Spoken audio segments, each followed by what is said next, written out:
Not a good type of water environment to swim in for sure. No. Exactly, and what also doesn't help up in Grand Lake St. Mary's is the fact that it's so shallow. I mean, most of it is no deeper than 6 feet, so that water warms up very quickly and just makes that environment for algae that much worse.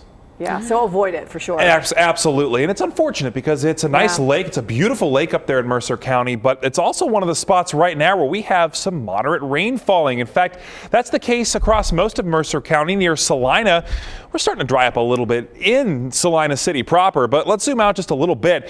Many of our northern communities getting this light rain, including Sidney, Jackson Center, all the way up into Wapakoneta, Bell Fountain. You're going to be getting wet within the next 20 to 30 minutes or so. And this is moving across the state line, so Greenville in on this as well. But if you're south of I-70, so far so good. The good news is we've had so much dry air that these showers are getting essentially eaten up by that dry air mass. But I still expect the chance for some very light rain in Dayton, maybe within an hour or two, but it's not going to be much, and I think we're going to be in pretty good shape. Right now, though, our Kettering Health Network Sky Cam shows that dry weather going on downtown right now. Out in Beaver Creek, we're down to 70, so a very comfortable night, still dry. Many of us opening the windows tonight to enjoy some fresh air. That won't be a problem at all because that rain really does get eaten up quickly.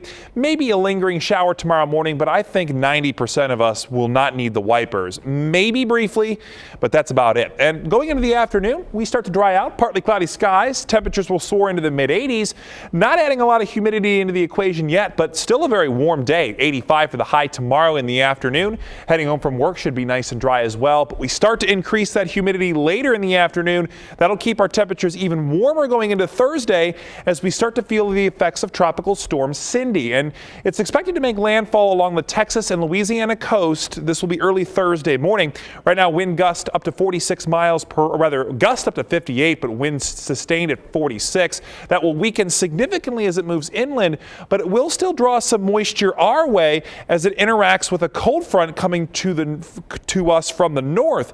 So as this happens, we're going to see both of these storms essentially converging on us, and we're looking at a bit of a wet day for Friday. But as we get closer to the end of the week, temperatures warm up. Thursday looking a little bit more humid. Friday's the wettest day, but Saturday as we start the Vectren Dayton Air Show, we are looking better than we forecasted previous because it looks like some of that rain is going to move east a little bit quicker. So good news there.